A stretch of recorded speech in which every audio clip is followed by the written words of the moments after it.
Film robiliśmy w wielkim pośpiechu i z wielką radością i bardzo, że tak powiem, energicznie, no bo film polityczny tego wymaga.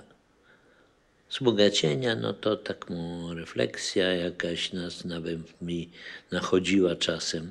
Natomiast film polityczny musi narzucić się widzowi. Żeby się mógł narzucić widzowi, reżyser musi wydać za siebie znacznie więcej energii i ci, którzy go otaczają, i aktorzy. Film polityczny musi być grany szybko, musi być gwałtowny, musi być głośny, wyrazisty.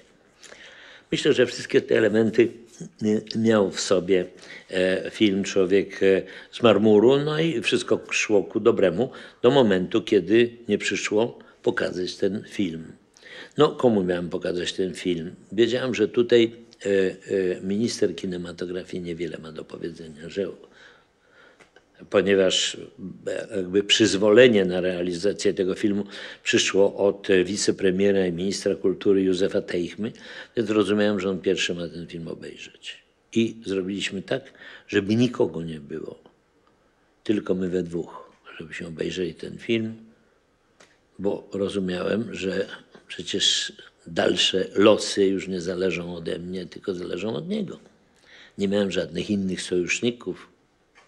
Nie mogłem nikogo wezwać tutaj na pomoc.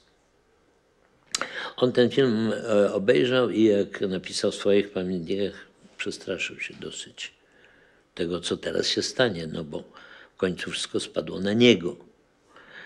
I muszę powiedzieć, że nie wchodząc w szczegóły, jak to się odbyło, muszę powiedzieć, że jego decyzja kosztowała jego karierę. I paradoks polegał właśnie na tym, że mnie się z kolei nic nie stało. No, bo ja zawsze jeszcze mogłem pojechać robić film za granicą, a on za granicą nie mógł być wicepremierem.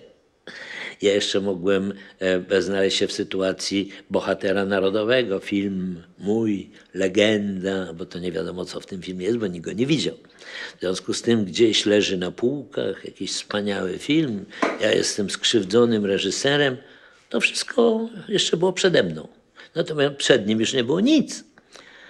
Rozumiem, że on myślał o tym, że może go towarzysze wesprą jakiś krąg. W końcu była jakaś nadzieja, pewnie jak ten film powstawał, że będzie to film, który mówi o tym, że teraz wkraczają w życie ci, którzy kiedyś, że tak powiem, razem z tymi przodownikami pracy budowali Polskę i budują ją dalej. Że to będzie jakaś legenda właśnie, no ale nie przypuszczał nikt, że ten film jakby obnaży sam system. Jak to się stało, że Józef Teichman zdecydował się, to była po prostu jego samobójcza decyzja. No, próbował, co prawda, zabezpieczyć się, no ale to się stało, to był jeszcze gorszy pomysł, jeszcze gorzej się stało, niż można się było spodziewać. Mianowicie władze kinematografii, myślę, doradziły, żeby film pokazać w jednym kinie.